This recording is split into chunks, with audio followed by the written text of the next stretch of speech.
और रहने दो, पढ़ लो, नहीं से पढ़ लो।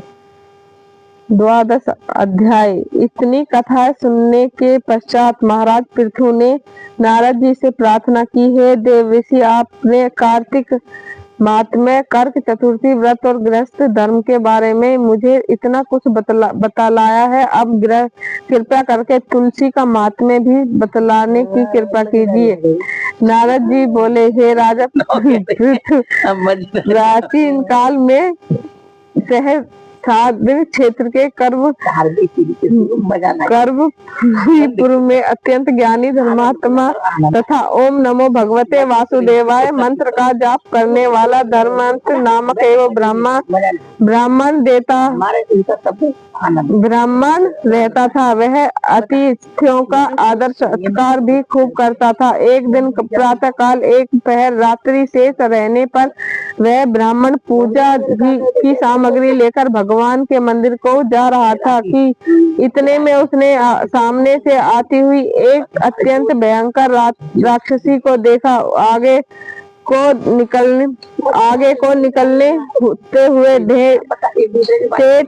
टेढ़े मेढ़े और बड़े बड़े दांत, लाल नेत्र, बिल्कुल लगन लड़की के सामने सूखा शरीर तथा भूख से घुर घुर शब्द निकल रहा था। ऐसी भयंकर राक्षसी को देखकर भयभीत धर्मांत ने अपने हाथ का तुलसी मिश्रण जल में उस पर फेंक दिया। जल में मिश्रित तुलसी दल शरीर पर पड़ते ही उसी राक्षसी के समस्त पाप दूर हो गए और वह हाथ जोड़कर धर्मांत के पैरों में गिर पड़ी। धर्मांत ने पूछा कि तू कौन है और किस पाप के कारण इस दशा को प्राप्त हुई है? अपने पापों का मुक्त हो चुकी हो? वह राक्षसनी कहने लगी, सौराष्ट्र देश में भिक्षु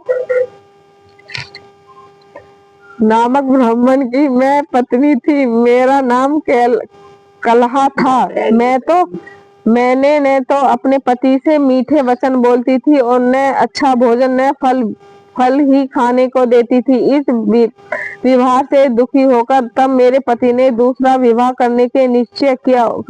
तो क्रोध में आकर मैंने विष खाकर अपना शरीर त्याग दिया। उसके बाद यमदूत मुझे बांधकर यमराज के पास ले गए। वहां चित्रगुप्त जी ने मेरे अच्छे बुरे कर्मों का लेखा जोखा बताते हुए यमराज से कहा, हे महाराज, इसने अपने जीवन में कभी कोई शुभ कार्य नहीं किया है, सदैव अपने पति से दूसरे करती थी। कि यह सुनकर यमराज ने आज्ञा दी, क्योंकि जिस बर्तन में वह पकाती थी उसी में खाती थी, इसीलिए इसको पहले अपनी संतान को खाने वाली बिल्ली की योनि में भेजा जाएगा। उसके बाद पति से दूषित करने के कारण इसको विष्टा खाने वाली सुकुरी में योनि प्राप्त हो।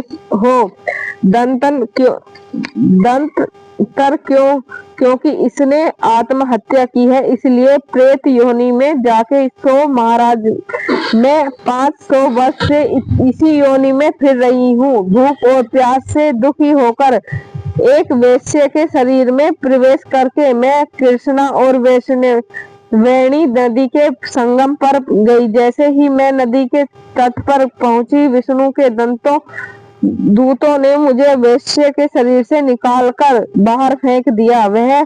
वहां से घूमती फिरती मैं आ रही थी कि आप मिल गए। आपने तुलसी मिश्रित जो जल मेरे ऊपर फेंका है, उससे मेरे संपूर्ण पाप नष्ट हो गए हैं। अब मैं कृपा करके इस प्रेत योनि से मेरा उद्धार कीजिए। राक्षसी से सारा वृतांत सुनने के बाद ईश्वर भक्त ब्राह्मण धर्मदंत ने कहा, तुमको देखकर मुझे अत्यंत दुख हुआ है। मैं जानता हूँ कि तीर्थ, व्रत, दान आदि सत्कर्म प्रेत योनि में नहीं हो सकते। तुम्हारे पाप धर्म अधिक तथा पुण्य बहुत कम है। इसीलिए मैंने आपसे जीवन काल में जितना कार्तिक मास का स्नान और व्रत किया है, उसका आधा पुण्य आपको देता हूँ। उससे तुम्हें उत्तम प्राप्ति होगी। इसके पश्चात ब्राह्मण जी ने क्यों ही ओम नमो भगवते देवाय मंत्र पढ़ते हुए तुलसी मिश्रित जल में उसकी अभिषेक किया। वह प्रेत योनि से मुक्ति पाकर अग्नि के समान दिव्य देव धारण कर लक्ष्मी जी के समान रूपवती हो गए। तभी इसके बाद उसने ब्राह्मण को नमस्कार किया। तभी भगवान विष्णु के पुण्यशील तथा सुशील नामक को दूत वहां पर आए और उसको विमान में बैठाकर बैकुंठ को ले गए। तब उन दूतों ने धर्मंत में कहा कि हे ब्राह्मण, निरंतर भगवान की भक्ति में लगे रहे के कारण तुम ध्यान हो। तुम्हारे द्वारा कार्तिक मास के स्नान व व्रतों का आधा पुण्य दिए जाने के कारण ही उसकी मुक्ति हुई है। हे प्रिय, अपने इस त्याग भक्ति को कार्तिक स्नान के प्रताप से कालांतर में तुम्हें राजा के कुल में जन्म लोगे और अंत में वैकुंठ धाम को प्राप्त होगे। बोलो श्री हरि विष्णु भगवान की जय। बस।